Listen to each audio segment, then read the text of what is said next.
muy especializada en el terreno del desarrollo inmobiliario. Es muy joven, pero con mucha experiencia. Aurora, fíjate que lo que vemos en las publicaciones que hacemos en la revista Correo y en Telegrama es muchas quejas de los jóvenes, de que les gustaría casarse y les gustaría tal vez vivir ya no en las casas de sus papás, pero la constante es de que las viviendas son muy caras. Entonces, ¿eso es cierto? ¿No es tan cierto? ¿Son berrinches de las nuevas generaciones? ¿Tú cómo lo ves? Mira, yo sí creo que ha habido un fenómeno de encarecimiento de la vivienda, lo que ha hecho que principalmente la población joven no pueda llegar, porque en su carrera salarial pues van empezando y pues creo que es alrededor de un 60-70% que tiene menos de 5 salarios mínimos, entonces que no les va a alcanzar para comprar una casa de las que hay, pero la reducción de la oferta que ha elevado el precio, o sea, la reducción de oferta en ese segmento de precio. Lo que sí creo que no está bien es que piensen que sea porque se decidió subir el precio nomás porque sí. La verdad es que ha habido una serie de factores que se han ido acumulando que han provocado esto. O sea, primero, encarecimiento del suelo para la producción. Como una iniciativa por parte, hace algún tiempo, por parte del gobierno federal, ya no de sino viene incluso desde 2 administraciones anteriores, de hacer una especie de perímetros de contención, es decir, el que construya dentro de esta ciudad, de estos perímetros, pues sí va a poder comercializar un crédito vía las instituciones nacionales como Infonavit, Fobiste, que es la que, pues, lo que usamos la mayoría de los mexicanos, y el que esté afuera no. Entonces eso automáticamente, los terrenos que quedaron ahí dentro se encarecieron, pero al triple, 4 veces más, y entonces es difícil encontrar suelo. Pero aparte, hay un fenómeno con muchos gobiernos municipales, pero muchos, que están viendo la vivienda como una especie de, pues ¿cómo te diré? De mecanismo de liquidez inmediata. Me explico. Los procesos para hacer un proyecto son largos. Tú tienes que comprar un terreno, luego tienes que estudiarlo, hacer proyectos, eso te va a tomar 6 meses. Luego tienes que hacer unos trámites y hacer una autorización de fraccionamiento que te puede tomar 2 o 3 años.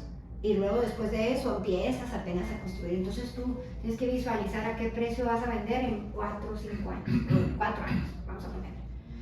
Depende de la ciudad, ¿no? Pero hay ciclos que pueden irse hasta 6 años. Entonces son ciclos largos. Los gobiernos municipales, los alcaldes y las administraciones tienen ciclos cortos.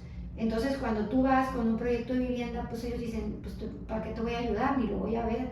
Lo que hagas, pues lo vas a hacer, lo va a capitalizar otro alcalde, o sea, ¿por qué te voy a dar un beneficio? Entonces, todo lo que son impuestos, derechos, traslados, permisos relacionados con la vivienda se han encarecido, pero de manera abrumadora. No creas que poco, o sea, un papel, una licencia que realmente la contraprestación o el análisis que requiere no amerita que se tenga ese cobro, pues no tiene límites, le ponen el precio que sea, y es una manera de hacerse de recursos en el corto plazo. El municipio ingresa recursos a través de esos derechos o cobros que te hacen, porque ya sabe que pues el proyecto se va a ir.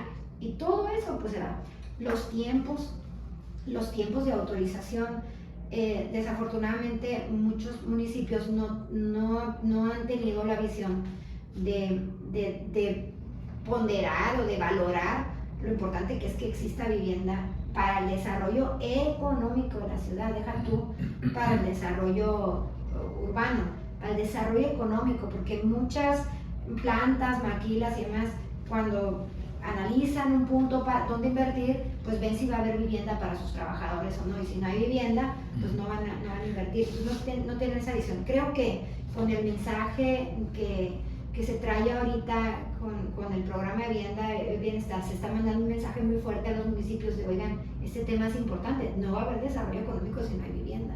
Es más, no sé si estuviste en el estudio que presentó Harvard aquí en Hermosillo, eran tres temas, dijo: vivienda, agua y movilidad, que movilidad también está relacionada con desarrollo urbano. Dijo, Hermosillo no va a crecer si no resuelve su problema de vivienda. Entonces, pues nos tenemos que poner todos en modo ¿cómo se dice? En modo creativo y encontrar soluciones. Hay también monopolios en el sector, monopolios en el acero, en el concreto, que pues no tienen límite en el precio. Pues cuando se vienen circunstancias difíciles, pues lo más fácil es subir el precio y no hay restricción, o el costo del material. Entonces, en fin, lo que quiero decir es que es correcto, se ha reducido la producción de vivienda, pues digamos de menos de $1 millón, que es lo que requeriría un joven para poder empezar, pero está relacionada con una serie de variables. Hay una forma en la que algunas ciudades pues han encontrado la forma de solucionar eso, que es densificando. Oye, ya sea hacer vivienda un poco más vertical o densificar, hacer menos ancha y demás. Pero el tema que tenemos, y ahorita voy a hablar de eso, pero en general las ciudades, es que como no hay un mecanismo de movilidad bien resuelto en la mayoría de las ciudades medias, dejando de fuera Ciudad de México, que es un caso que se cuece aparte, quizás Monterrey, quizás Guadalajara, el transporte público no es tan eficiente como lo es, por ejemplo, en ciudades de Europa, donde todo el mundo se mueve en metro y demás. Entonces, al no ser tan eficiente, todo el mundo tiene carro. Y aparte tienes carro porque lo compras en Estados Unidos y lo puedes comprar más barato. Entonces, las casas tienen que tener estacionamientos. Si no le dejas estacionamiento, generas un problema social porque los vecinos empiezan a pelear por los estacionamientos. Entonces, el estacionamiento encarece también la vivienda. Entonces, hay una serie de fenómenos que tenemos que atender, pero de manera muy integral, muy integral. Pero es correcto, se ha reducido la oferta. En el caso nuestro en particular, sí estamos logrando producir vivienda, y creo que vivienda muy, digna de destacarse, en cerca de $800,000. Todavía estamos produciendo buenos proyectos. Aquí, también con la marca Haber y con la marca Vinte en otras regiones, estamos logrando casas desde... Haber es el que trae casa más económica desde $650,000, $700,000. Luego estamos nosotros, y Vinte es está en un segmento más alto, pero sí, pero hace falta más, no es suficiente. Entonces, ¿qué tan gordo, qué tan fuerte, qué tan musculoso agarró Grupo Vinte a Derex? Yo creo que nos agarró en el momento preciso. Le digo yo, qué bárbaro, es como el cierre perfecto para mí de un ciclo y el inicio perfecto de otro ciclo. Por etapa de vida, porque en el caso de Derex habíamos trabajado tanto en la institucionalización, que te comento, Javier, fíjate, ni uno de nuestros hijos participa en la empresa, ni uno de nuestros hijos, nada. ¿Por qué? No porque les hayamos negado la entrada, simplemente que fueron buscando sus caminos, ¿no? Fueron buscando, ya son adultos, independientes y demás. Entonces, es una empresa muy profesional, muy enfocada en el desarrollo y retención de talento. Entonces, creo que nos agarró en una etapa muy buena de tamaño, de experiencia, de reconocimientos, de innovación, de madurez, de niveles de producción, de niveles de producción, de todo. Entonces, pues creo que nos vimos, por eso sucedió tan rápido la operación. Ahora, si tú estuviste alimentando al bebé, en este caso a Derex, y lo viste grandote, y lo viste que ya casi salió de la universidad, ¿fue una venta, fue una operación de terciopelo, por así decirlo, o sí fue una venta dura, sentimentalmente hablando?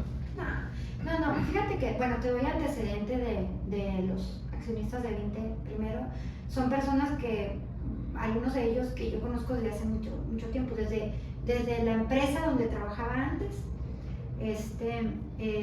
ya lo considero, estoy hablando 35 años, a un par de ellos.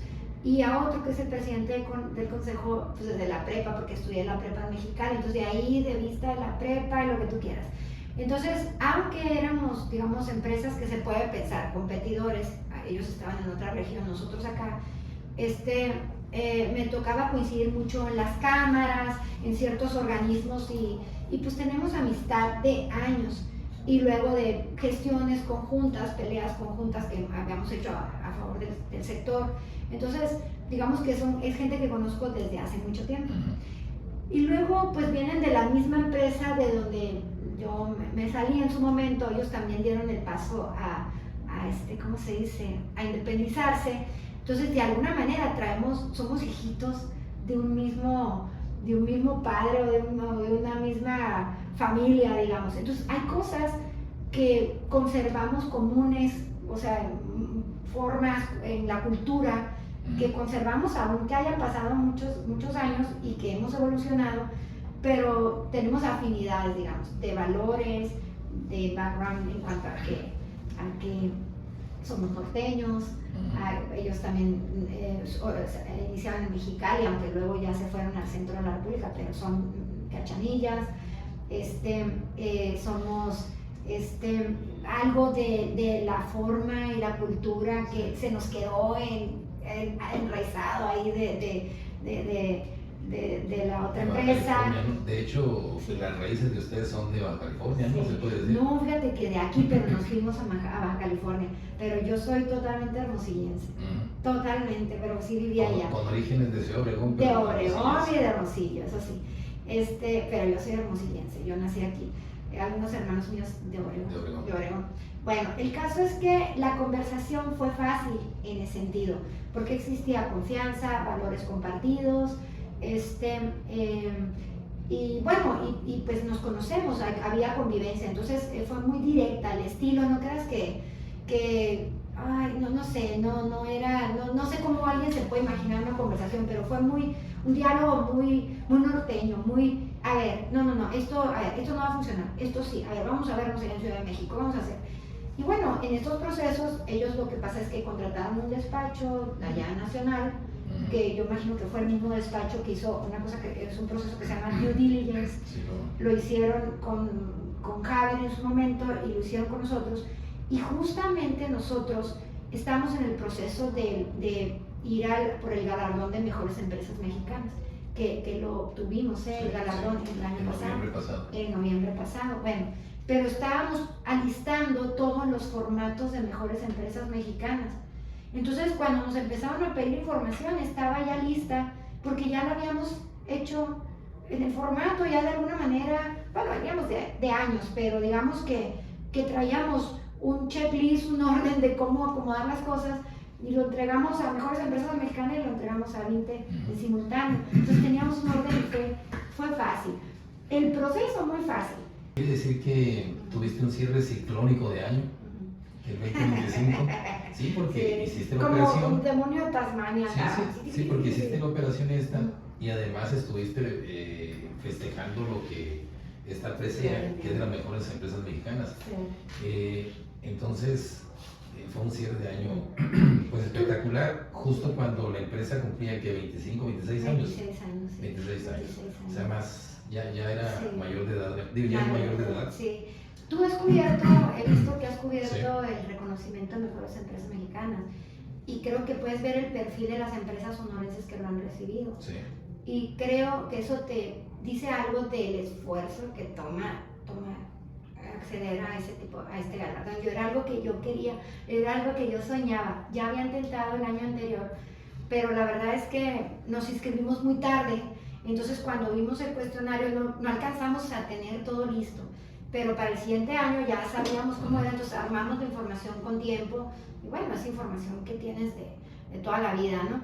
Y me dio, no tienes idea de la emoción que me dio cuando nos dijeron que sí habíamos sido reconocidos. Y yo creo que de alguna manera es lo que vieron en el Grupo 20, o sea, el que hacemos las cosas bien, el que somos, ¿cómo se dice? Pues profesionales, serios. Empresas con las mejores prácticas. Con mejores prácticas. Y ellos, es lo que te digo, son muy afines. O sea, verás qué empresa tan bonita. Qué empresa tan bonita es Grupo 20. Muy bonitas. Ahora, Aurora García de León, no es una chica que se la pasa en la cocina, es muchos años trabajando en esta industria. Esperaríamos que ahorita esté regresando de su casa, pero no es así porque ya hay un acuerdo, tú estás trabajando, tú sigues en la ola, en esta ola, claro. Pero ahora como directora general, igual de Derex, pero en un proyecto de otros alcances, ahora sí de grandes ligas.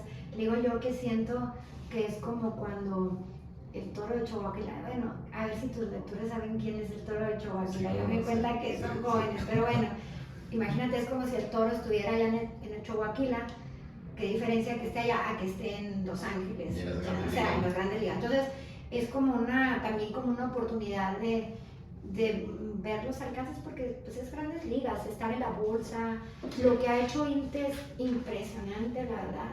Haber también, te digo, es una empresa de 50 años y Vinte compró Haber y luego nos adquirió a nosotros. Imagínate la fuerza de Vinte que tiene para haber hecho estas operaciones, y ahora el cierre del año pues cerró con unos resultados excepcionales, muy bien. Tú ya no te mandas sola, ya estás en un grupo, en un corporativo, en una holding, cuyas filiales son las que nos has comentado, las subsidiarias.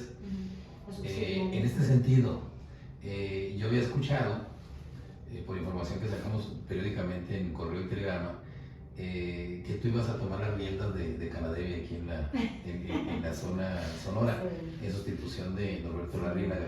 Pero no sé si esto siga caminando. Sí, era el plan, era el acuerdo que habíamos tomado en enero o febrero del año pasado. Habíamos dicho, oye, sería bueno que después de que yo entrara, él en realidad su ciclo, que en realidad es de 2 años, con opción o no a 1 año más. Entonces él había terminado ya su ciclo de 2 años. Y me habían dicho, oye, entra este año, pero yo sabía que traía el proceso de MEM, traía cosas, le dije, dame 1 año más, quédate 1 año más, y yo entro, ¿okay? Y yo, está bien, y lo platicamos con los socios de Canadevi, lo que tú quieras, bueno. Pero pues en junio por ahí, que tuve el primer acercamiento con la gente de Vinte, pues empezamos el proceso. La verdad, cuando tú inicias un proceso no sabes si se va a concretar, sí o no, a lo mejor no se hace, y lo bueno, se tiene que hacer en absoluta confidencialidad porque son empresas de bolsa y se tiene que cuidar mucho la información. Entonces, no sabía, y cuando ya decidimos que sí, nos pusimos de acuerdo, lo que sea, pues con las primeras personas que tuve que hablar fue con Norberto, y yo le dije, creo que no es el momento ahorita, porque traigo un reto importante de crecer la zona noroeste, entonces yo pues pediría un poco más de tiempo para darle para ese proyecto. Sí, para ese proyecto. Ahora, pedí tiempo. Y para concluir, tú pues tienes mucha experiencia en el sector, en la industria. Regularmente te vemos pues con el sector privado, con el sector público. Entonces tienes el feeling de qué está pasando, si se va a concretar o no se va a concretar, o es un espejismo, o lo vamos a ver pasar nada más el nearshoring aquí en el estado. ¿Qué tendría que hacerse? ¿Qué también tendríamos que acomodar la casa, digamos, aquí? ¿Lo estamos haciendo bien, lo estamos haciendo mal? ¿Sí va a concretarse esto de la relocalización de empresas en Sonora? ¿Tú cómo ves? Ay, mira, es una pregunta bien complicada, porque tiene como muchos asegúnes, como dicen, ¿no?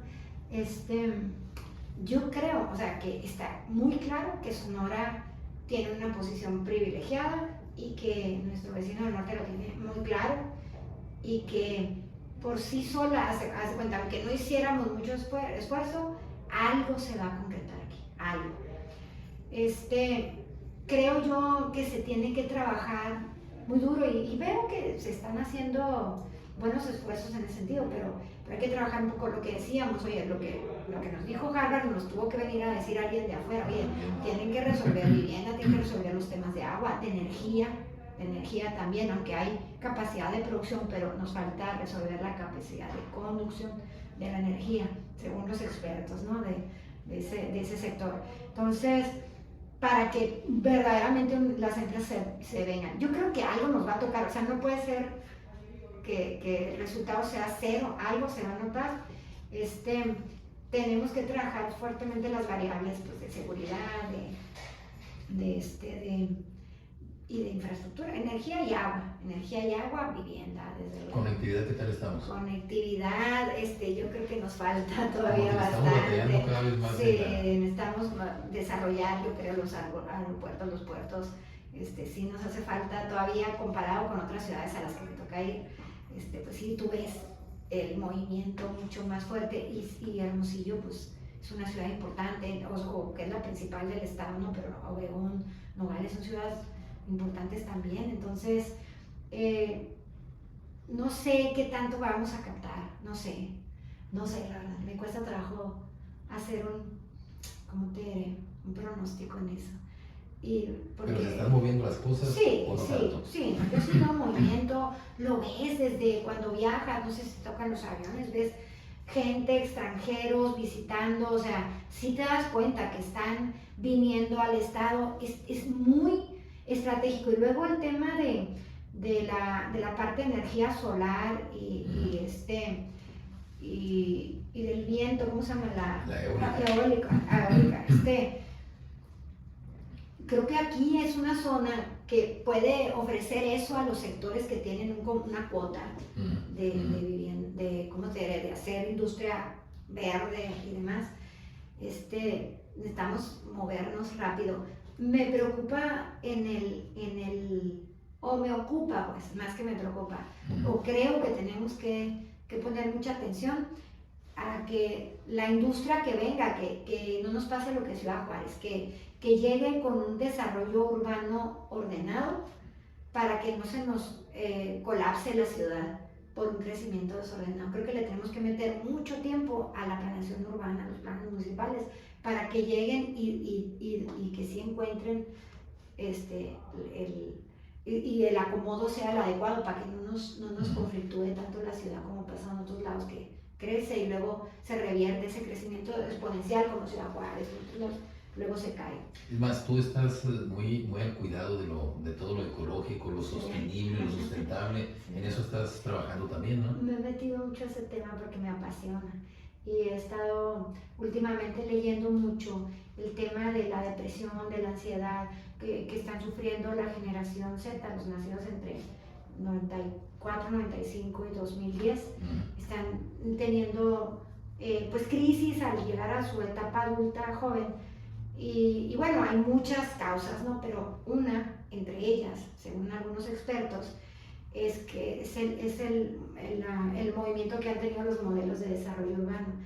Les ha hecho falta, por ejemplo, salir, o sea, han sido niños a los que crecieron o migraron de una infancia basada en el juego físico a una infancia basada en pura interacción virtual, que no es malo, es bueno también, pero el juego físico te hace desarrollar ciertas habilidades de comprensión en tiempo real de la gente, desarrollas habilidades humanas, medición del riesgo, cuando te caes, el que te rasques y todo eso es necesario para que en tu vida adulta también desarrolles esas herramientas y no te abrume el trabajo y no pasen esos periodos.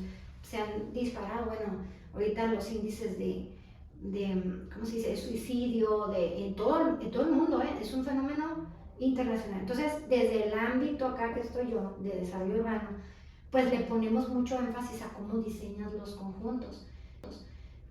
Por ejemplo, si un niño, o sea, cómo puede incidir en ciertas cosas. Por ejemplo, en la independencia de los hijos. Si un niño tiene un parque cerca que puede ir caminando, es más probable que lo haga que si requiere que lo lleven en carro. Entonces, ¿cómo diseñas el conjunto para que los niños tengan acceso, caminen, salgan?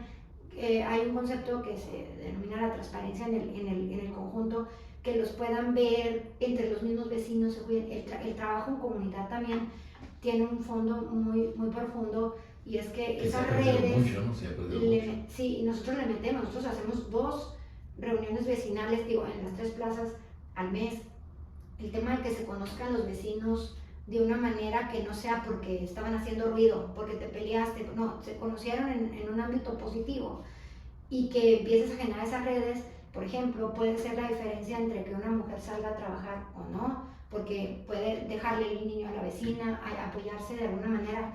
Yo lo viví, con mis hijos chiquitos. Mi vecina me ayudaba a llevar a los niños a la escuela cuando yo no podía salirme a cierta hora de la oficina y por eso pude seguir trabajando. Entonces, hay mucho fondo en que el modelo de desarrollo urbano se haga bien y hay una relación que no sé ahorita en qué medida, pero importante, en los fenómenos que se están teniendo ahorita de depresión, el que haya áreas verdes, el que haya árboles, le metemos muchísimo a eso. Sí, nos hace falta muchos placitas, mucho. ¿no? Nosotros, en nuestro historial, me acaban de dar el dato porque mañana lo voy a presentar en una reunión que tengo, hemos plantado en nuestro historial más de 29,000 árboles, nosotros, nomás debes. Y tú lo ves, caminas por el proyecto nuestro y tú vas a ver los árboles. Te invito a ver, hay un proyecto que tenemos aquí que se llama Praga, camínalo y vas a ver los árboles, o Bosco, otro con el que incluso ese proyecto lo tomaron como caso de estudio para la Escuela de Arquitectura de la Universidad de Harvard. Un proyecto de aquí de Hermosillo, por todos los elementos que tenían, el puente térmico, cosas que hemos hecho, pero tienen que ver con el desarrollo urbano, con el diseño del conjunto. Y eso lo tenemos que hacer igualito, pero en toda la ciudad, para que la ciudad sea atractiva y que la gente quiera poner sus negocios aquí, porque los ejecutivos, porque todos los empresarios estamos cazando talento, que sus ejecutivos quieran vivir aquí porque les guste la ciudad, y que no digan, no, yo no quiero vivir en Hermosillo, yo quiero vivir en Monterrey, quiero vivir en otra ciudad porque la ciudad no hay nada, no puedo caminar, no hay donde hacer ejercicio, no hay donde salir, no hay donde comer.